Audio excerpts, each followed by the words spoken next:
ವಸ್ತ್ರ ಪರಿಧಾನಮಾಹ ಶ್ವಸಿತ್ವಾಸ ಇತಿ. ಅದಾಯ್ತಲ್ಲ ನಿನ್ನೆ ಯಾವುದಕ್ಕೆ ಆಧಾರ ಕೊಟ್ಟಿದ್ರು? ಮುದ್ರಾಧಾರಣ ಹಾಕ್ಕೊಳ್ಳೇಬೇಕು ಅಂತೇಳಿ. ಅದಕ್ಕೇನು ಪ್ರಶ್ನೆ ಕೇಳಿದ್ದವನೀಗ, ಶಿವಕೇಶವರು ಚಿಹ್ನೆ ಹಾಕ್ಕೋಬಾರ್ದು, ಹಾಕ್ಕೊಂಡ್ರೆ ಅವೈದಿಕ ಅಂತ ಕರೀತಾರೆ ಅಂತ ಹೇಳಿದರೆ ಅದೇನದು? ಏನು ಉತ್ತರ ಕೊಟ್ಟರು ಅದಕ್ಕೆ? ಮೊದಲೇದಾಗಿ ಶ್ರುತಿಗೆ ವಿರುದ್ಧವಾದ ಸ್ಮೃತಿಗೆ ಬೆಲೆ ಇಲ್ಲ ಅಂತ ಹೇಳಿಬಿಟ್ರು. ಆ ಸ್ಮೃತಿ ಕೂಡ ಸರಿಯಾಗಿದೆ. ಯಾಕೆ ಎರಡು ಚಿಹ್ನೆ ಹಾಕ್ಕೊಳ್ಳೋದನ್ನು ಬೇಡ ಅಂತ ಹೇಳ್ತಾರೆ ಹೊರತು ಬರೀ ಕೇಶವತಿಯಿಂದ ನಿಷೇಧ ಮಾಡಕ್ಕೆ ಹೊರಟಿಲ್ಲ ಅಲ್ಲಿ. ಅದು ಬೈತಾರೆ. ಹೇಳಿದ್ರೆ ನಿನ್ನೆ ಮಠಕ್ಕೆ ಹೋಗ್ತಾನೆ ಮಸಿ, ಅವನೇನು ಅವನ ಲೆಕ್ಕ ಅದಕ್ಕೆ ದೈತ್ಯ ಎಲ್ಲ ಮಣ್ಣಿಲ್ಲ ಅಂತ. ಮಠಕ್ಕೆ ಹೋಗೋದು ತಪ್ಪು ಅಂತ ಅರ್ಥ ಅಲ್ಲ ಅದಕ್ಕೆ, ಎರಡಕ್ಕೆ ಹೋಗೋದು ತಪ್ಪು. ಅವ್ನು ವಿಷ್ಣು ಚಿಹ್ನೆನೂ ಹಾಕತಾನೆ, ಶಿವ ಚಿಹ್ನೆನೂ ಹಾಕತಾನೆ, ಏನು ನಂಬೋದು ಅವನ್ನ ಅಂತ ಕೇಳಿದರೆ ವಿಷ್ಣುದು ನಿಷೇಧ ಮಾಡ್ತಾ ಇಲ್ಲ ಅಲ್ಲಿ. ಎರಡನ್ನು ಹಾಕ್ಕೊಳ್ಳೋ ವ್ಯಕ್ತಿ ಆದ್ದರಿಂದ ಅವ್ರ ಲೇಬಲ್ ಅಲ್ಲ, ಅಲ್ಲಿ ತಾತ್ಪರ್ಯ ಅದು ಇರೋದ್ರಿಂದ ಸರಿ. ಅದಕ್ಕೇನು ಅರ್ಥ ಯಾಕೆ ಮಾಡಿದಿರಿ ಅಂದರೆ ಕೊಟೇಶನ್ ಅಗ್ನಿ ಪುರಾಣದಲ್ಲಿ ಬಂದಿದೆ ಅಂತ ಕೊಟ್ಟು ದಶರಥನ ಕಥೆನೇ ಹೇಳಿ ಹಾಕ್ಬಿಟ್ರು. ದಶರಥನ ಕಥೆ ಹೇಳಿ ಆಗ ಮುನಿ ಏನು ಅಂದ್ಕೊಂಡ್ರು ಎಂಬುದನ್ನು ತಿಳಿಸಿದ್ರು. ತ್ರಿಶೂರಾದಿ ಹಾಕ್ಕೊಳ್ಳೋದು, ಭಸ್ಮ ಹಚ್ಕೊಳ್ಳೋದು ಏನದು? ಶಿವಚಿಹ್ನೆ. ಮುದ್ರಾಧಾರಣ ಪ್ರಕಾರಸ್ತು ವಾರಾಹೇ ಮುಕ್ತಃ. ಮುದ್ರಾಧಾರಣೆ ಹೇಗೆ ಹಾಕ್ಕೋಬೇಕು? ಗೋಪಿಚಂದನ ಧಾರಣೆ ಒಂದು ಕ್ರಮ, ಆಮೇಲೆ ಮುದ್ರಾ ಹಾಕ್ಕೊಳ್ಳೋ ಕ್ರಮ ಇದೆ. ಇತ್ಯಾಯುಧಾರಿ ಸಂಪ್ರಾರ್ಥ್ಯ ಕಂಟಿನ್ಯೂ ಮಾಡ್ತಾರೆ. ಈಗ ವಾರಾಹ ಪುರಾಣ, ವಾರಾಹ ಚಾತುರ್ಮಾಸಿ ಮಾತ್ರ ಸಿಗೋ ಶ್ಲೋಕಗಳೆಲ್ಲ ಕೂಡ ಮೊದಲು ಮುದ್ರೆಗಳನ್ನು ಪ್ರಾರ್ಥನೆ ಮಾಡಬೇಕು. ಫಸ್ಟು ಸೂರ್ಯಸರ ಮಹಾಜ್ವಾಲ ಕೋಟಿ ಸೂರ್ಯ ಹಾಗೆಲ್ಲ ಪ್ರಾರ್ಥನೆ ಮಾಡಿಬಿಟ್ಟು ಗೃಹೀತ್ವ ಕೈ ತೊಗೊಂಡ್ಬಿಟ್ಟು ಮತ್ತು ತೊಗೊಳಕ್ಕಿಂತ ಮುಂಚೆ ಸ್ತೋತ್ರ ಮಾಡಿ ತೊಗೋಬೇಕು. ಮುದ್ರಿಕಾಸ್ತುತಃ ಧಾರಯೇ ತಿಲಕೇಶು ಏತಾನ್ ವಿಷ್ಣು ಸಾಯುಜ್ಯ ಸಿದ್ಧಯೇ.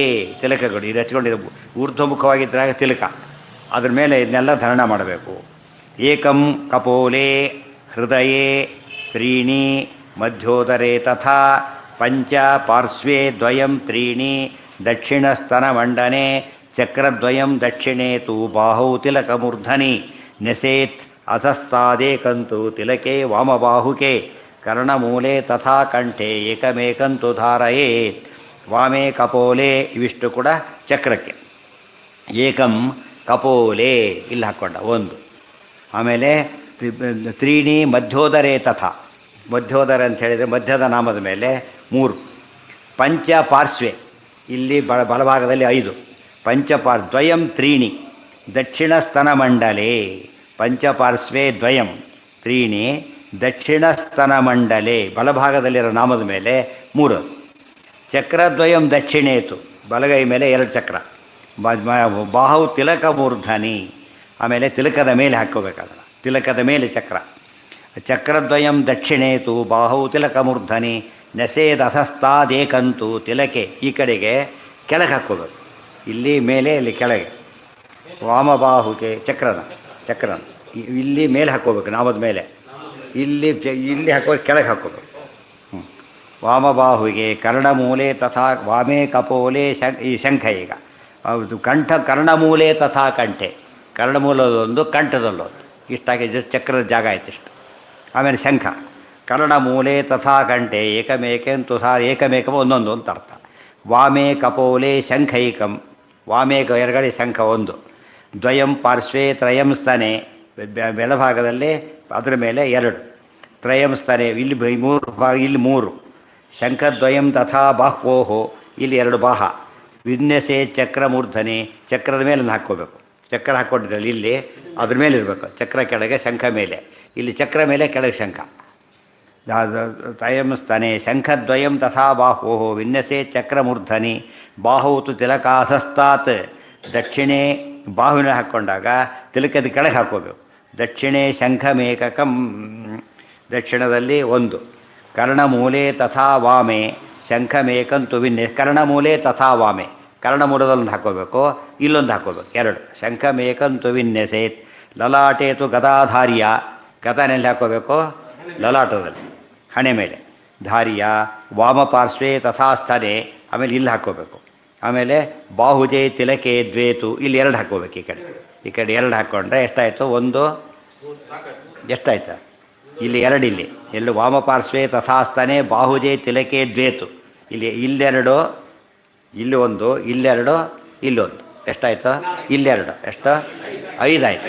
ಇದು 5 ಹಾಕ್ಕೋಬೇಕು. ತಿಲಕೇತು ಶಂಖಾಧೋ ಭಾಗೆ ಬಾಹುಜೆ ತಿಲಕೆ ದ್ವೇತು ಶಂಖಾಧೋ ಭಾಗಭೇದತಃ. ಪದ್ಮಂ ಅದು ಹೇಗೆ ಅಂದರೆ ಒಂದು ಮೇಲೆ ಒಂದು ಕೆಳಗೆ. ಶಂಖ ಹಾಕ್ಕೊಂಡಿದ್ದೀರಲ್ಲ, ಒಂದು ಮೇಲೆ ಒಂದು ಕೆಳಗೆ ಹಾಕ್ಕೋಬೇಕು. ಇಲ್ಲಿ 2 ಜೊತೆಗೆ ಹಾಕ್ಕೋಬೇಕು. ಬಾಹುಜೇ ತಿಲಕೆ ದ್ವೇತು ಶಂಖಾಥೋ ಭಾಗಭೇದತಃ ಪದ್ಮಂ ಭಾಗದ್ವಯೇ ವಕ್ಷಸಿ. ಆಮೇಲೆ ಪದ್ಮಂ ಭಾಗದ್ವಯೇ ಪದ್ಮ ತಗೊಂಡು ವಕ್ಷಸ್ಥಳದಲ್ಲಿ ಹಾಕೋಬೇಕು. ಹೇಗೂ ಹೃದಯ ಪದ್ಮ ಅಂತ ಗೊತ್ತಿರೋದ್ರೆ ಹೃದಯ ಪದ್ಮ ಅಲ್ಲಿ ಪದ್ಮಾಕಾರ ಬರಬೇಕು. ತೋ ಪಾರ್ಶ್ವೇ ತಥಾಸ್ತನೆ ಇಲ್ಲಿ ಮತ್ತು ಇಲ್ಲಿ. ಏಕೈಕಂ ದಕ್ಷಿಣೇ ಬಾಹು ಚಕ್ರಾಹಸ್ತಾದ್ವಯಂ ತಿಕೇತ್. ಇಲ್ಲಿ ಒಂದೊಂದು, ಇಲ್ಲಿ ಎರಡು. ಚಕ್ರದ ಕೆಳಗೆ ಹಾಕ್ಕೋಬೇಕು. ಚಕ್ರದ ಕೆಳಗೆ ದ್ವಯಂ ಲಿಖೇತ್. ನಾಮ ಸರ್ವೇಷು ಪುಂಡ್ರೇಷು ಸ್ತನಯೋಶ್ಚ ಕಪೋಲಯೋ ಪಕ್ಷಾಲ್ಯ. ಆಮೇಲೆ ಏನು ಮಾಡಬೇಕು? ನಾಮ ಅಂದರೆ ನಾರಾಯಣ ಮುದ್ರೆ. ನಾರಾಯಣ ಎಲ್ಲಿ ಹಾಕ್ಕೋಬೇಕು? ಸರ್ವೇಷು ಪುಂಡ್ರೇಷು ಎಲ್ಲ ನಾಮಗಳನ್ನು ಹಾಕ್ಕೋಬೇಕು. ಸ್ತನಯೋಶ್ಚ ಇಲ್ಲೂ ಕೂಡ ಹಾಕಬೇಕು. ಕಪೋಲಯೋ ಕಪೋಲದಲ್ಲೂ ಹಾಕ್ಕೋಬೇಕು. ಪ್ರಕ್ಷಾಲ್ಯ ಆಯುಧ ತೋಯೇನ ಶಿರೋ ಮೂಲೇನ ಮಾರ್ಜಯೇತ್. ಆಮೇಲೆ ಏನು ಮಾಡಬೇಕು? ತೊಳಿಬೇಕು ಮುದ್ರೆಗಳನ್ನು. ಹಾಗೆ ಇಡಬಾರ್ದು. ಮುದ್ರೆ ತೊಳೆದು ಬಿಟ್ಟು ಶಿರೋಮೂಲೇನ ಮಾರ್ಜಯೇತ್ ಅಲ್ಲಿಂದ ಪ್ರೋಕ್ಷಣೆ ಮಾಡ್ಕೋಬೇಕು. ನಮೋ ಮುದ್ರಾಭ್ಯ. ಆಮೇಲೆ ನಮೋ ಮುದ್ರೆಗಳ ನಮಸ್ಕಾರ ಅಂತ ವಾಪಸ್ ಇಡಬೇಕಾದ್ರೆ ನಮಸ್ಕಾರ ಮಾಡಿ ತೊಗೊಂಡಿರ್ಬೇಕು. ಒಂದೊಂದು ಕೈಗೆ ಹಾಕ್ಕೋಬೇಕಾದ್ರೆ ನಮಸ್ಕಾರ ಮಾಡಿ ತೊಗೊಂಡು ನಮ್ಮ ಒಂದೊಂದೇ ಹೇಳ್ಕೊಂಡು ಹಾಕ್ಕೊಂಡು ಒಟ್ಟಿಗೆ ನಮೋ ಮುದ್ರಾಭ್ಯ ಅಂತ ಇಟ್ಬಿಡ್ಬೇಕು. ಸ್ಥಾಪಯೇತ್ ಮಾನಿತ ಸದಾ. ಈ ರೀತಿ ಪದ್ಧತಿ ಮುದ್ರೆ ಹಾಕ್ಕೊಳ್ಳೋದೇ ಒಂದು ಕ್ರಮ. ಅಥೇದಾನೀಂ ಸಂಧ್ಯಾಕರ್ಮ ಸಂಕ್ಷೇಪತ ಆಹಾ. ಆಮೇಲೆ ಸಂಧ್ಯಾವಂದನೆ ಮಾಡಬೇಕಾಗ ಈ ಸಂಧ್ಯಾವಂದನೆ ಮುಂದೆ ಹೋಗುತ್ತೆ. ಈಗ ಭಗವತ್ಪಾದ ವಚಸಾಂ ವಿಶ್ವತೋಮುಖತ್ವಾತ್ ಪ್ರೋಕ್ಷ ಇತ್ಯಾದಿಕಂ ಆವರ್ತ್ಯಯೋಜ್ಯಂ ತಥಾ ಚಾಯಂ ಪದಾರ್ಥಃ ಪ್ರೋಕ್ಷ ಉಪದೇಶನಾರ್ಥಂ ಶುದ್ಧಿಂ ಕೃತ್ವಾ. ಇಲ್ಲಿ ಬರೀಬೇಕಾದ್ರೆ ಅನೇಕ ಅಂಶಗಳನ್ನು ಮತ್ತೆ ಹೇಳ್ತಾರೆ. ಯಾವುದು? ಸಂಧ್ಯಾಕರ್ಮ ಸಂಕ್ಷೇಪತ ಸಂಧ್ಯಾವಂದನೆ ಹೇಳ್ತಾ ಇದ್ದಾರೆ. ಆಚಾರ್ಯ ಒಂದು ಸರ್ತಿಯನ್ನು ಪ್ರೋಕ್ಷ ಅಂದ್ಬಿಟ್ರು. ಪ್ರೋಕ್ಷ ಅನ್ನೋ ಪದನ ಎಲ್ಲೆಲ್ಲಿ ಬೇಕೋ ಅಲ್ಲೆಲ್ಲ ಸೇರಿಸ್ಕೋಬೇಕು ಅಂತ ಹೇಳಿದರು. ಆಚಾರ್ಯ ಸಂಕ್ಷೇಪವಾದ ಶಾಸ್ತ್ರ ಗಂಭೀರವಾದ ಮಾತಾದ್ದರಿಂದ ಭಗವತ್ಪಾದ ವಚಸಾಂ ವಿಶ್ವತೋಮುಖತ್ವ. ಸೂತ್ರ ಹೇಗಿರಬೇಕು? ಯಾವಾಗಲೂ ಸಾರವದ್ ವಿಶ್ವತೋಮುಖಂ. ಭಾಷ್ಯ ಕೂಡ ಏನಾಗಿರುತ್ತೆ? ಅದಕ್ಕೂ ವಿಶ್ವತೋಮುಖನೇ. ಟೀಕಾ ಆ ಅರ್ಥಲ್ಲಿ ವಿಶ್ವತೋಮುಖ. ಮೇಲವ್ರದೆಲ್ಲ ಅರ್ಥ ತುಂಬ ಜಾಸ್ತಿ ಇರುತ್ತೆ ಅಂತ ಅರ್ಥ. ಅದರಲ್ಲೂ ತಾರತಮ್ಯ. ಟೀಕಾ ವಿಸ್ತಾರಕ್ಕಿಂತ ಭಾಷ್ಯದ ಅರ್ಥ ಜಾಸ್ತಿ ಇರುತ್ತೆ. ಭಾಷ್ಯಕ್ಕಿಂತ ಸೂತ್ರದ ಅರ್ಥ ಜಾಸ್ತಿ ಇರುತ್ತೆ. ಮೇಲೆ ಹೋದಂತೆ ಜಾಸ್ತಿ ಆಗುತ್ತೆ. ನಾವೇಂದ್ರೆ ಕೆಳಗೋದ ಜಾಸ್ತಿ ಅಲ್ಲ, ಮೇಲೋದು ಜಾಸ್ತಿ ಇರುತ್ತೆ. ಕೆಳದ್ರು ತಿಳಿಸ್ತಾರಷ್ಟೇ ಹೊರತು ಅರ್ಥ ಇರೋದು ಅಲ್ಲೇ ಜಾಸ್ತಿ ಇರೋದು. ಅರ್ಥ ಇರೋದು ಅಲ್ಲೇ. ಎಕ್ಸ್ಪ್ಲೇಷನ್ ಕೂಡ ಅಲ್ಲಿ ಸೇರಿಸ್ಕೋಬೇಕು ಅಂತ ಅಲ್ಲಿ ಬರೆದಿರ್ತಾರೆ, ನೋಡ್ಕೋಬೇಕಷ್ಟೇ. ಪ್ರಾಣಾನಾಯಮ್ಯ ಪ್ರಾಣಾಯಾಮ ಪುರಸ್ಸರಂ ಮಂತ್ರತಃ ಪರಿವೃತ್ಯಾತ್ ಕೇಶವಾದೀನಾಂ ಕೇಶವಾದಿನಾಮಭಿ ಆಚಮ್ಯ. ಆಚಮ್ಯ ಮಂತ್ರತಃ ಅಂತಿದೆ. ಸುಮ್ಮನೆ ಆಚಮನ ಮಾಡಬಾರ್ದು, ಮಂತ್ರ ಹೇಳ್ಕೊಂಡು ಆಚಮನ ಮಾಡಬೇಕು. ಪ್ರಾಣಾಯಾಮ ಪುರಸ್ಸರಂ ಸಂಧ್ಯಾಂ ಕರಿಷ್ಯೆ ಇತಿ ಸಂಕಲ್ಪ್ಯ. ಪ್ರಾಣಾಯಾಮ ಮಾಡಿದ ಮೇಲೆ ಸಂಧ್ಯಾಂ ಕರಿಷ್ಯೆ ಅಂತ ಸಂಕಲ್ಪ ಮಾಡಬೇಕು. ಮಂತ್ರತಃ ಪ್ರತಿಪದಂ ಪ್ರೋಕ್ಷ. ಮಂತ್ರದಿಂದ ಪ್ರೋಕ್ಷಣೆ ಮಾಡ್ಕೋಬೇಕು ಅಂದರೆ ಅಪೋಹಿಷ್ಟ ಅವೆಲ್ಲ ಅರ್ಥ. ಈಗ ಸೂರ್ಯಶ್ಚ ಮಾಮನ್ಯುಶ್ಚ ಅದೇನದು? ಜಲಾಭಿಮಂತ್ರಣ ಮಾಡ್ಕೋಬೇಕು. ಇತಿ ಮಂತ್ರತಃ ಆಚಮ್ಯ ಕೇಶವಾದಿ ಮಂತ್ರತಶ್ಚ ಮಧ್ಯೆ ಆಚಮ್ಯ ಆಚಮ್ಯ ಅಂತ ಬರ್ತಾನೆ ಇರುತ್ತೆ. ಮಾರ್ಜನ ತಕ್ಷಣ ಆಚಮನ, ಪುನರಾರ್ಜನ ತಕ್ಷಣ ಮತ್ತೆ ಆಚಮನ. ಈ ರೀತಿ ಅರಿಕೆಗಿಂತ ಮುಂಚೆ ಆಚಮನ, ಆದಮೇಲೆ ಮತ್ತೆ ಎರಡೆರಡು ಆಚಮನ. ಅರಿಕೆಗಿಂತ ಮುಂಚೆ ಎರಡು, ಅರಿಕೆ ಆದಮೇಲೆ ಎರಡು. ಆ ಕ್ರಮದಲ್ಲಿ ಮಾಡ್ಕೋಬೇಕು. ಸ್ವಸ್ವಶಾಖಾ ರೀತ್ಯ ಪುನಃ ಅಪೋಹಿಷ್ಟ ಇತಿ ನವಭಿರ್ಮಾರ್ಜಯಿತ್ವಾ ಸೂರ್ಯಗತಿಂ ಹರಿಂ ಧ್ಯಾತ್ವಾ ತಮುದ್ದಿಶ್ಯ ಗಾಯತ್ರ ಅಂಜಲಿಂ ಗರ್ಘ್ಯರೂಪಾಂ ತ್ರಿರ್ದತ್ವಾ. ಸೂರ್ಯಗತಂ ಹರಿಂ ಧ್ಯಾತ್ವಾ ಗಾಯತ್ರ್ಯ ಚಾಂಜಲಿಂ ದತ್ವಾ ಧ್ಯಾತ್ವಾ ಸೂರ್ಯಗತಂ ಹರಿಂ. ಸೂರ್ಯನಿಗೆ ಅರ್ಘ್ಯ ಅಲ್ಲ, ಸೂರ್ಯಾಂತರ್ಗತ ಭಾರತೀಯ ಮುಖ್ಯ ಪ್ರಾಣಾಂತರ್ಗತ ನಾರಾಯಣನಿಗೆ ಅರ್ಘ್ಯ. ತ್ರಿರ್ದತ್ವಾ ಮೂರು ಸತಿ ಅರ್ಘ್ಯ ಕೊಡಬೇಕು. ಅಸಾವಾದಿತ್ಯೋ ಬ್ರಹ್ಮ ಇತಿ ಮಂತ್ರತಃ ಪರಿವೃತ್ಯ. ಹೀಗೆ ಮಂತ್ರದಿಂದ ಪ್ರದಕ್ಷಿಣೆ ಆಕಾರ ಹಾಕೋಬೇಕು. ಪ್ರದಕ್ಷಿಣಂ ಕೃತ್ವಾ ಸೂರ್ಯಗತಂ ಹರಿಂ ಧ್ಯಾತ್ವಾ ಗಾಯತ್ರಿ ಜಪಂ ಕೃತ್ವಾ. ಗಾಯತ್ರಿ ಜಪ ಮಾಡಬೇಕಾದ್ರೂ ಸೂರ್ಯನ ಧ್ಯಾನ ಅಲ್ಲ, ಸೂರ್ಯಾಂತರ್ಗತ ಹರಿಯ ಧ್ಯಾನ ಮಾಡಬೇಕು. ಕೃತ್ವಾ ಮಂತ್ರತಃ ಪರಿವೃತ್ಯ ಓಂ ಪ್ರಾಚ್ಯೈ ದಿಶೆ ಇತ್ಯಾದಿ ಮಂತ್ರತಃ. ಪ್ರಾಚ್ಯೈ ದಿಶೆ ಆಮೇಲೆ ಉತ್ತಿಚ್ಛೈ ದಿಶೆ ಎಲ್ಲ ದಿಕ್ಕಳು ನಮಸ್ಕಾರ ಮಾಡ್ಕೊಂಡು ಹೋಗಬೇಕು. ನಿವೃತ್ತಿ ಹೇಳಬೇಕಾದ್ರೆ ಎರಡೆರಡು ಅರ್ಥ. ಪ್ರಾಚ್ಯೈ ದಿಶೆ ಅಂತ ಅಷ್ಟೇ ಮಾಡೋದು. ನಮ್ಮಲ್ಲಿ ಏನಾಗಿದೆ, ಬರೀ ಭಾಳ ಪ್ರಾಚ್ಯೈ ದಿಶೆ ಅಂತ ಮುಗಿಸ್ಬೋ ಅಷ್ಟೇ. ಪ್ರಾಕ್ರಿ ಯಾರು ಇದ್ದಾರೆ? ಇಂದ್ರ ಆಗಬೇಕು. ಶಚಿ ಸಹಿತ ಇಂದ್ರಾಯರ ಹಾಗೆಲ್ಲ ಹೇಳಬೇಕು. ಅದೆಲ್ಲ ಹೇಳಬೇಕು. ಪರಿವಾರ ಬರಬೇಕು, ಆಯುಧ ಬರಬೇಕು, ಅವ್ರದ್ದು ಪರಿವಾರ ಬೇಕು, ವಾಹನ ಬೇಕು, ಗೋವಿಂದ. ಅವಾಗೇನು ಮಾಡಿಬಿಡ್ತಾರೆ? ಅದಕ್ಕೆ ಹೇಳ್ಬಿಟ್ಟು ಅದು ಇಂದ್ರಾಯನಮ ಅಷ್ಟೇ. ಪ್ರಾಚ್ಯೈ ದಿಶೆ ಯಾಶ್ಚ ದೇವತಾ ಯಾರು ಒಟ್ಟಿಗೆ ನಮಸ್ಕಾರ ಮಾಡಿಬಿಡು. ಸಿಂಪಲ್ ಯಾರ ರೀತಿ ಒಟ್ಟಿಗೆ ನಮಸ್ಕಾರ. ಅದು ಶಾರ್ಟ್ ಫಾರ್ಮ್ ಮಾಡೋಕ್ಕೂ ಬರುತ್ತೆ, ದೊಡ್ಡದು ಮಾಡೋಕ್ಕೂ ಬರುತ್ತೆ. ಅದು ಚೆನ್ನಾಗಿ ಅಭ್ಯಾಸ ಆಗಿಬಿಟ್ಟಾಗ ಬರೀ ಪ್ರಾಚ್ಯೈ ದಿಶೆ ಅಷ್ಟೇ ಇದ್ದರೂ ಕೂಡ ಏನು ಬರುತ್ತೆ ತಲೆಗೆ? ಅವನಿಗೆ ಒಳಗಿಂದಲೇ ಬಂದುಬಿಡುತ್ತೆ. ಅಷ್ಟೆಲ್ಲ ನೋಡಿರೋದ್ರಿಂದ. ಉಳಿದವರಿಗೆ ಬರೀ ದಿಗ್ ನಮಸ್ಕಾರ ಆಗಿಬಿಡುತ್ತೆ. ದಿಗ್ ನಮಸ್ಕಾರ ಅಲ್ಲದು. ಏನದು? ದಿಗಭಿಮಾನಿ ದೇವತಾ ನಮಸ್ಕಾರ. ದಿಗಭಿಮಾನಿ ದೇವತಾ ನಮಸ್ಕಾರವಲ್ಲ, ದಿಗಭಿಮಾನಿ ದೇವತಾಂತರ್ಗತ ಭಾರತೀಯರೊಳ ಮುಖ್ಯ ಪ್ರಾಣಾಂತರ್ಗತ ಭಗವದ್ ರೂಪಕ್ಕೆ ನಮಸ್ಕಾರ. ಅದೆಲ್ಲ ಭಾರಿ ಹೇಳಿದರೆ ಜನ ಮಾಡಲ್ಲ ಅಂತ ಏನು ಮಾಡಿಬಿಟ್ಟಿದ್ದಾರೆ. ಪ್ರಾಣಾಯಾಸ ಹೇಳಬೇಕು, ಬರೀ ಪ್ರಾಣ ಅಂತ ಹೇಳಬಾರದು, ಅನಿರುದ್ಧಾದಿ ರೂಪಗಳನ್ನೆಲ್ಲ ಹೇಳಬೇಕು. ಪ್ರಾಣಾತ್ಮನೆ ಅನಿರುದ್ಧ ಎಲ್ಲ ಹೇಳಬೇಕು. ಅದೆಲ್ಲ ಹೇಳ್ತಾ ಹೋದ್ರೆ ಏನಾಗುತ್ತೆ, ಮೊದಲೇ ಹಸಿವೆಯಾಗಿರುತ್ತೆ, ಅದೆಲ್ಲ ಹೇಳಕ್ಕೆ ಬರೋದಿಲ್ಲ, ಬಿಟ್ಟು ಬಿಡ್ತಾರೆ. ಪ್ರಾಣಾಯಾಸ ಅದು ಅಂತ ತಿಳ್ಕೊಳ್ಳಿ, ಕೊನೆ ಪಕ್ಷ ತಿಳ್ಕೊಂಡಿರ್ಬೇಕು. ಅದೇ ಹೇಳಿದ್ದು. ಸೊ ಅದಕ್ಕೇ ಸಿಂಪ್ಲಿಫೈ ಮಾಡೋ ಉದ್ದೇಶ ಅದು. ಕೊನೆಗೆ ಏನು ಮಾಡ್ತಾರೆ, ಪೂರ್ತಿ ಸಿಂಪ್ಲಿಫೈ ಮಾಡಿ ಬಿಟ್ಟು ಹೋಗ್ಬಿಡೋದು ಕೊನೆಗೆ. ಹೌದು, ಶಾರ್ಟ್ ಹ್ಯಾಂಡ್ ಅರ್ಥ ಆಗೋದು ಯಾವಾಗ? ಶಾರ್ಟ್ ಹ್ಯಾಂಡ್ ಬಂದವ್ರು ಅವ್ರಿಗೆ ಶಾರ್ಟ್ ಹ್ಯಾಂಡ್ ಮಾಡಿ ಉಳಿದವ್ರಿಗೆ ಅರ್ಥ ಆಗಲ್ಲ. ಅದು ಯಾರಿಗೆ ಅದು ಶಾರ್ಟ್ ಹ್ಯಾಂಡ್ ಅಂದರೆ ಏನು? ಫಾಸ್ಟಾಗಿ ಬರ್ಕೊಂಡಿರ್ತಾನೆ, ಅವನಿಗೆ ಅರ್ಥ ಆಗುತ್ತೆ. ಅದು ಎಕ್ಸ್ಪ್ಯಾಂಡ್ ಮಾಡಿ ಕೊಟ್ಟರೆ ಮಾತ್ರ ಇವ್ರಿಗೆ ಅರ್ಥ ಆಗೋದು, ಉಳಿದವ್ರಿಗೆ ಅರ್ಥ ಆಗಲ್ಲ. ಅವ್ನು ಹೇಳಿದ ಬೇರೆ ಟೈಮ್ ಇರಲ್ಲ ಅಲ್ಲಿ. ಅದಕ್ಕೇನು ಮಾಡಬೇಕು ಅವನಿಗೆ? ಶಾರ್ಟ್ ಹ್ಯಾಂಡ್, ಕೈ ಶಾರ್ಟ್ ಇರೋದಿಲ್ಲ. ಮತ್ತೆ ಶಾರ್ಟ್ ಹ್ಯಾಂಡ್ ಇರ್ತಾ ಇದ್ದರೆ ಇವ್ರ ಪಕ್ಕ ಅದ್ವೈತಗಳ ತಪ್ಪಕ ಏನಾಗ್ಬಿಡ, ಕೈ ಶಾರ್ಟ್ ಇರೋದು ಅಂತ ಆಗ್ಬಿಡೋದು ಕೊನೆಗೆ. ಕೈ ಶಾರ್ಟ್ ಇರೋದಲ್ಲ, ಶಾರ್ಟಾಗಿ ಬರ್ಕೊಡೋದು. ನಿಂತೋಗಿದೆ ಅಲ್ಲ, ಬಂದ್ಬಿಡುತ್ತಲ್ಲ ಎಲ್ಲ ಒಂದೇ. ಅದು ಅರ್ಥ ಇನ್ನವ್ರಿಗೆ ಅರ್ಥನೇ ಆಗಲ್ಲ ಕೆಲವೆಲ್ಲ. ಟೈಪ್ ರೈಟರ್ ಕೂಡ ನೋಡಿರೋದು ಇವರು ಕೆಲವರೆಲ್ಲ. ಟೈಪ್ ಅಂದರೂ ಅರ್ಥ ಆಗಲ್ಲ. ಟೈಪ್ ಅಂದರೆ GTP ಟೈಪಿಂಗೇ ಅರ್ಥ ಆಗೋದು. ಮಂತ್ರತಃ ಪರಿವೃತ್ಯ ಓಂ ಪ್ರಾಚ್ಯ ದಿಶ ಇತ್ಯಾದಿ ಮಂತ್ರತಃ ಪ್ರಾಚ್ಯಾಮಿಂದ್ರ ತದ್ಭಾರ್ಯೇ. ಪ್ರಾಚ್ಯಾಂ ಇಂದ್ರ ತದ್ಭಾರ್ಯೇ, ಪೂರ್ವ ದಿಕ್ಕಿನಲ್ಲಿ ಇಂದ್ರ ಮತ್ತು ಇಂದ್ರ ಪತ್ನಿ ಶಚಿ. ಆಮೇಲೆ ಅಗ್ನಿ ತದ್ಭಾರ್ಯೇ, ಆಗ್ನೇಯದೊಳಗೆ ಅಗ್ನಿ ತದ್ಭಾರ್ಯೆ. ದಕ್ಷಿಣಸ್ಯಾಂ ದಿಶಿ ಯಮ ತದ್ಭಾರ್ಯೇ. ಆಮೇಲೆ ನಿವೃತ್ತಿ ತದ್ಭಾರ್ಯೇ ಚ. ನೆಕ್ಸ್ಟ್ ನೈಋತ್ಯದೊಳಗೆ ನಿವೃತ್ತಿ ತದ್ಭಾರ್ಯೆ. ಪ್ರತಿ ಹೆಸರು ಹೇಳಿಲ್ಲ, ಪತ್ನಿ ಅಂತ ಹೇಳಿಬಿಡೋದು ಅಷ್ಟೇ. ಎಲ್ಲಿ ಹೇಳಿಲ್ಲ ಅಲ್ಲಿ ಆ ಪತ್ನಿ ಅಷ್ಟೇ. ಪ್ರತೀಚ್ಯಾಂ ವರುಣ ತದ್ಭಾರ್ಯೇ. ಆಮೇಲೆ ವಾಯು ತದ್ಭಾರ್ಯೇ ಚ. ಉದೀಚ್ಯಾಂ ಸೋಮ ತದ್ಭಾರ್ಯೇ. ಈಶಾನ ತದ್ಭಾರ್ಯೇ ಚ. ಊರ್ಧ್ವಾಯಾಂ ವೀಂದ್ರಕಾಮೋ ತದ್ಭಾರ್ಯೇ ಚ. ಅಲ್ಲಿ ಈಶಾನ್ಯದಲ್ಲಿ ಬಂದಾಗ ಈಶಾನ ತದ್ಭಾರ್ಯ, ಊರ್ಧ್ವ ಹಿಡಿದಾಗ ವೀಂದ್ರಕಾಮೋ ತದ್ಭಾರ್ಯೇ ಚ. ಹೌದು, ರುದ್ರದೇವ. ಅಧೋ ಭಾಗದಲ್ಲಿ ಬ್ರಹ್ಮವಾಯು ತದ್ಭಾರ್ಯೇ ಚ. ವೀಂದ್ರಕಾಮೋ ಅಧರಾಯಾಂ ಶೇಷಮಿತ್ರವು ಚ ತದ್ಭಾರ್ಯೇ ಚ. ಕೆಳಗಡೆಗೆ ಶೇಷ ಮಿತ್ರ ಮಿತ್ರ ನಾಮಕ ಸೂರ್ಯ ಅವ್ರ ಪತ್ನಿಯರು. ಕಾಮಶೇಷವು ತದ್ಭಾರ್ಯೇ ಚ. ಕಾಮಶೇಷ ಪ್ಲಸ್ ಅವ್ರ ಪತ್ನಿಯರು. ಇದೆಲ್ಲ ಎಲ್ಲಿ ಬಂದಿದೆ ಅಂದರೆ ಷಟ್ಪ್ರಾಶ್ನ ಭಾಷ್ಯೋಕ್ತ ರೀತ್ಯ. ಆಚಾರ್ಯ ಡೀಟೇಲ್ ಷಟ್ಪ್ರಾಶ್ನ ಭಾಷ್ಯದಲ್ಲಿ ಹೇಳಿದ್ದಾರೆ, ಹಾಗೆ ತಿಳ್ಕೊಬೇಕು. ಇದು 2 ಪಾಯಿಂಟ್ ಇಲ್ಲಿ ಮಾಡಿದ. ಅಗ್ನಿ, ಆಮೇಲೆ ಪೂರ್ವ, ಆಗ್ನೇಯ, ದಕ್ಷಿಣ, ನೈಋತ್ಯ, ಆಮೇಲೆ ಪಶ್ಚಿಮ, ವಾಯವ್ಯ, ಆಮೇಲೆ ಉತ್ತರ, ಈಶಾನ್ಯ, ಆಮೇಲೆ ಮೇಲೆ ಕೆಳಗೆ, ಈ ರೀತಿ ಸಾಮಾನ್ಯತೆ ಹೇಳೋದು. ಅಥವಾ ಪೂರ್ವ, ದಕ್ಷಿಣ, ಪಶ್ಚಿಮ, ಉತ್ತರ. ಪೂರ್ವ, ದಕ್ಷಿಣ, ಪಶ್ಚಿಮ, ಉತ್ತರ ಮಾಡಿಕೊಂಡಾಗ ಪೂರ್ವದಲ್ಲೇ ಆಗ್ನೇಯನು ನೆನೆಸ್ಕೊಂಬಿಡಿ ಅಂತ ಹೇಳಿದರು. ದಕ್ಷಿಣ ಮಾಡಿದಾಗ ಅದು ನೈಋತ್ಯನೂ ನೆನೆಸ್ಕೊಂಬಿಡಿ, ಪಶ್ಚಿಮದಲ್ಲಿ ವಾಯುವಿನೂ ಬರಲಿ, ಇದರಲ್ಲಿ ಈಶಾನ್ಯನೂ ಬರಲಿ ಅಂತ ಹೇಳ್ತಾ ಅದು ಅಂದು 4 ಅಂದರೂ ಕೂಡ ಎಷ್ಟು ಬಂದಿರುತ್ತೆ ಅಲ್ಲೀಗ 8 ಬರಲಿ ಅಂತ ಹೇಳಿದ್ರು. ಮೇಲೆ ಕೂಡ ಮೇನ್ ಮತ್ತು ಅವಾಂತರಾಭಿಮಾನಿಗಳು. ಮೇನ್ ತಗೊಂಡಾಗ ಮೇಲೆ ಬ್ರಹ್ಮಣೇ ನಮಃ ವಾಯುವೇ, ಇಲ್ಲಿ ಅನಂತಾಯ ನಮಃ, ಕೆಳಗೆ ಅನಂತ, ಮೇಲೆ ಬ್ರಹ್ಮ, ಅವ್ರ ಪತ್ನಿಯರು ಬ್ರಹ್ಮವಾಯು, ಇಲ್ಲಿ ಶೇಷ ಗರುಡ, ಅವಳಿಗೆ ಸೇರಿಸ್ಬೇಕು, ಮತ್ತೆ ಎಕ್ಸ್ಪ್ಯಾಂಡ್ ಮಾಡ್ಕೊತಾ ಹೋಗ್ಬೇಕು. ಆ ರೀತಿ ಮಾಡಿ ಎಷ್ಟೆಷ್ಟು ನಮಗೆ ಎಕ್ಸ್ಪೆನ್ಷನ್ ಸಾಧ್ಯನೋ ಅಷ್ಟು ಮಾಡಿಕೊಂಡಷ್ಟು ಪುಣ್ಯ ಏನಾಗುತ್ತಾಗ ಜಾಸ್ತಿ ಆಗುತ್ತೆ. ಮಾಡಿದ ಪುಣ್ಯ ಒಂದು ಜನರಲ್ ಬೇರೆ, ಸ್ಪೆಷಲ್ ಬರೋದು ಬೇರೆ. ಹ್ಯಾಂಡ್ ರೈಟಿಂಗ್ ಬರೋದ, ನೀಟಾಗಿ ಬರೋದ, ಮಾರ್ಕ್ಸ್ ಜಾಸ್ತಿ ಬರುತ್ತಲ್ಲ ಹಾಗೆ. ಆನ್ಸರ್ ಸೇಮೇ, ಹ್ಯಾಂಡ್ ರೈಟಿಂಗ್ ಸರಿ ಇದ್ದಿದ್ದು ಮಾರ್ಕ್ಸ್ ಸ್ವಲ್ಪ ಗ್ರೇಸ್ ಮಾರ್ಕ್ಸ್ ಸಿಕ್ತು. ಆ ರೀತಿಯಲ್ಲಿ ಸರಿಯಾಗಿದ್ದಿರ್ಬೇಕು. ಹಾಂ ಹಾಂ ಹಾಂ ಆಮೇಲೆ ಏನು ಸ್ವಾಹ, ಅಗ್ನಿ ಸ್ವಾಹ. ಅಥ ಶಬ್ದ ಪ್ರಕಾರಾಂತರದ್ಯೋತಕಃ.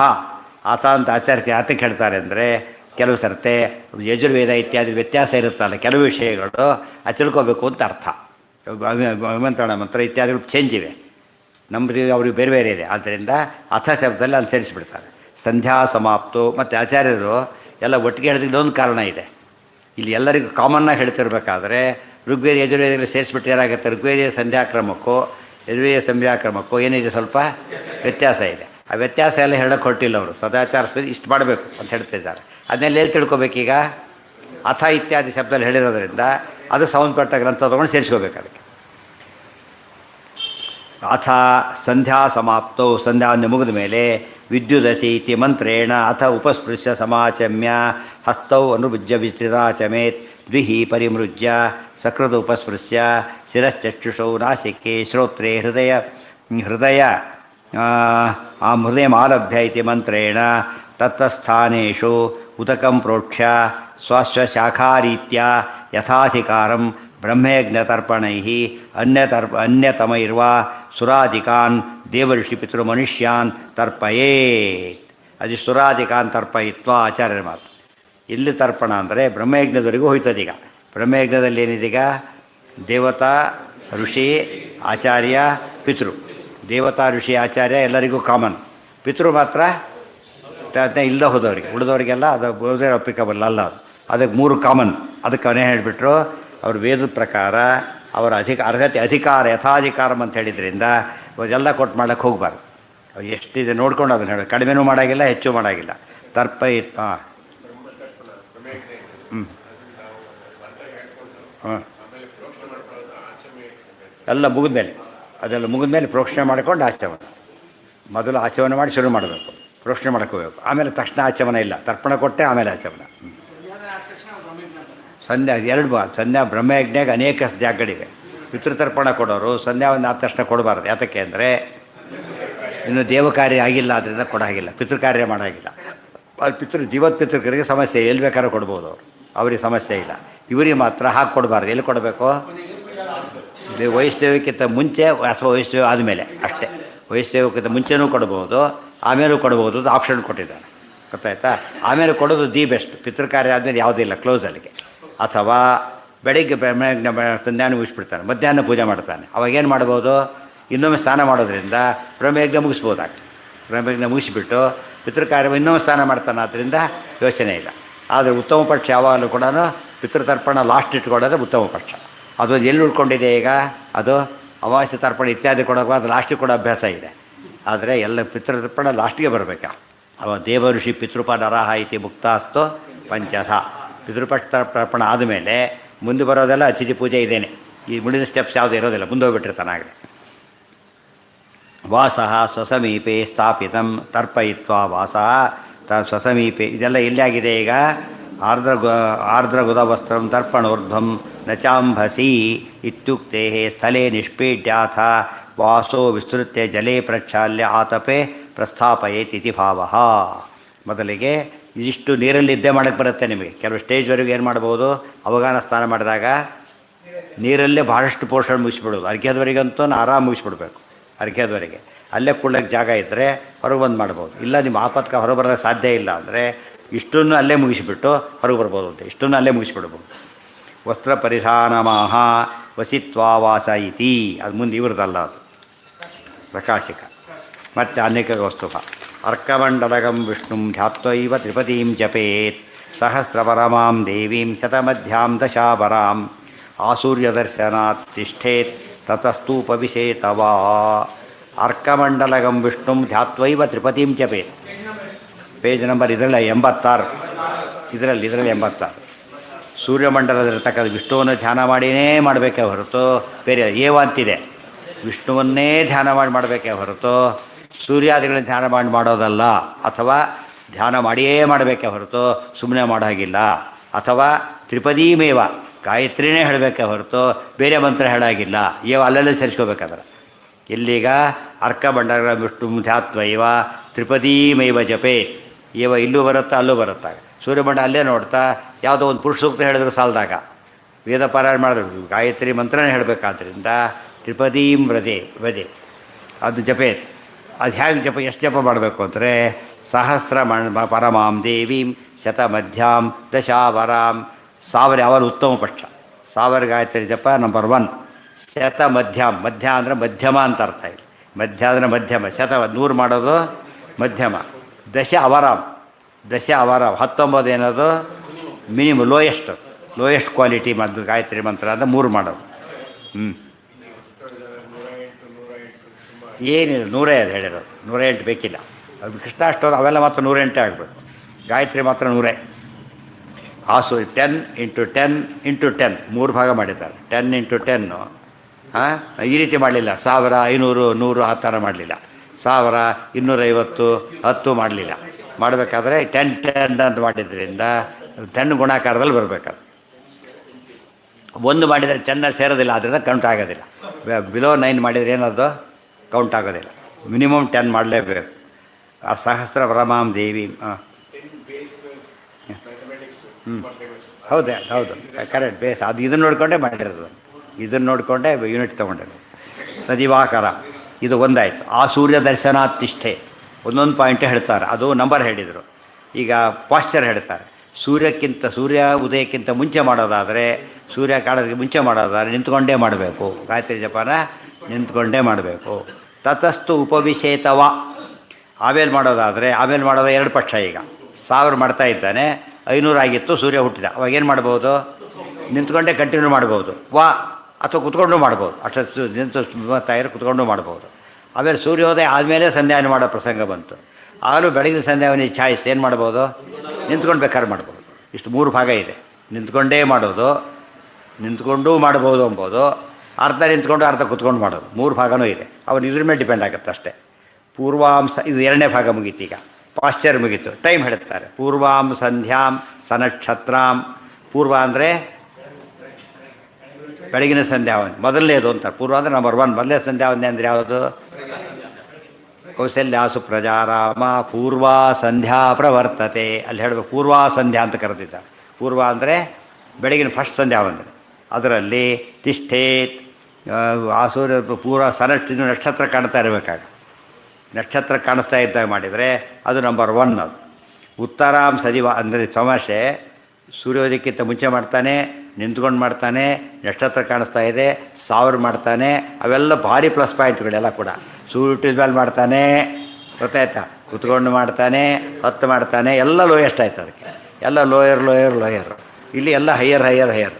ಈಕ್ವಾಲಿಟಿ ಹಾಕೊಳ್ಳಿ. ಒಬ್ಬರೇ ಸಂಧ್ಯಾವಂದನೆ ಮಾಡಿದ್ರು ಕೂಡ ಎಷ್ಟು ವ್ಯತ್ಯಾಸ ಇದೆ. ಈಗ ಸಂಧ್ಯಾವಂದನೆಯಲ್ಲಿ ಕೂಡ ಏನು ಬಂತು? ಈಗ ದೊಡ್ಡ ತಾರತಮ್ಯ ಇದೆ.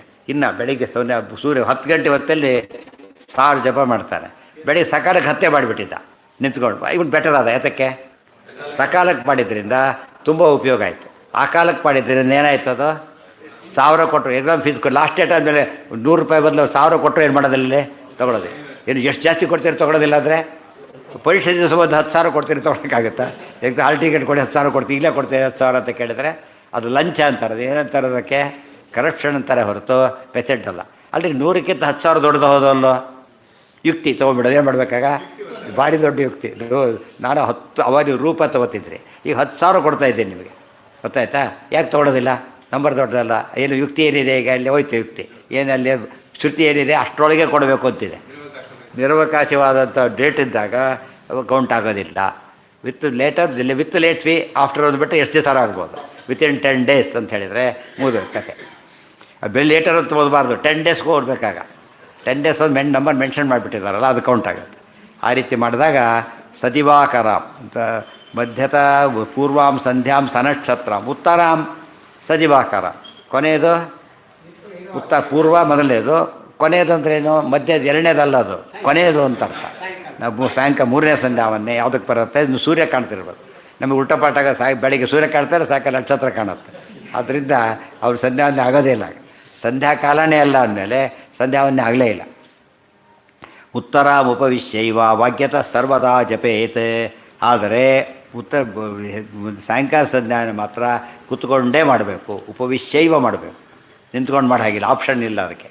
ಉಪವಿಶ್ಯೈವ ಇದೆಲ್ಲ ಎಲ್ಲ ಕಡೆ ಸೇರ್ಕೋಬೇಕಾಗ. ಸನಕ್ಷತ್ರಾಂ ಏವ ಉತ್ತರಾಂ ಏವ ಇಲ್ಲೊಂದು ಸೇರಿಸ್ಕೊ ಸದಿವಾಕರಾಂ ಪ್ರತಿಯೊಂದು ಸೇರಿಸ್ಕೊಂಡ್ಬಿಟ್ರೆ ಅದಾಗಲೇಬೇಕು ಅಂತ ಅರ್ಥ ಬರುತ್ತೆ. ವಾಗ್ಯತಃ ಮೌನದಿಂದ ಇರಬೇಕು. ವಾಗ್ಯತಃ ಅಂದರೆ ಯಥವಾಕ್, ಮಾತಾಡ್ಕೊಡ್ದು. ಜಪದ ಕಾಲಕ್ಕೆ ಮಾತಾಡ್ಕೊಡ್ದು. ಮಾತಾಡಿದರೆ ಮತ್ತೆ ಮೊದಲಿಂದ ಶುರು ಮಾಡಬೇಕು ಅಂತ ಹೇಳ್ತಾರೆ. ವಾಗ್ಯತಃ ಸರ್ವದಾ ಜಪೆ. ಸರ್ವದಾ ವಾಗ್ಯತಃ. ಬೆಳಿಗ್ಗೆ ಸಂಧ್ಯಾವನೆ ಮಾತಾಡ್ಬೋದಾ? ಸಾಯಂಕಾಲಕ್ಕೆ ಮಾತಾಡ್ಬೋದು? ಸರ್ವದಾ ಎಲ್ಲ ಯಾವ ಸಂಧ್ಯಾಕಾಲಕ್ಕೂ ಏನು ಮಾಡಿಕೊಡೋದು? ಮಾತಾಡೋಕ್ಕೆ ಸಾಧ್ಯ ಇಲ್ಲ, ತಪ್ಪದು. ಉತ್ತರಾಂ ಉಪವಿಶ್ಯೈವ ವಾಗ್ಯತ ಸರ್ವದಾ ಜಪೇತ್. ಧ್ಯಾನ ಮಾಡಬೇಕು ಅಂತ ಹೇಳಿದ್ರಲ್ಲ, ವಿಷ್ಣುಂ ಧ್ಯಾತ್ವೈವ. ಏನನ್ನು ಧ್ಯಾನ ಮಾಡಬೇಕು ಅಂದರೆ ಧ್ಯೇಯಸ್ತದಾ ಸವಿತೃಮಂಡಲ ಮಧ್ಯವರ್ತಿ ನಾರಾಯಣ ಸರಸಿಜಾಸರ ಸನ್ನಿವಿಷ್ಟ ಕೇಯೂರವಾನ್ ಮಕರಕುಂಡಲವಾನ್ ಕಿರೀಟಿ ಹಾರಿ ಹಿರಣ್ಮಯ ವಪು ಋತಶಂಖ ಚಕ್ರ ಇದು ಧ್ಯಾನ ಶ್ಲೋಕ ಇದು. ನಿನ್ನೆ ಹೇಳಿದವ್ರು ಬಂದಿದ್ದೀರಾ?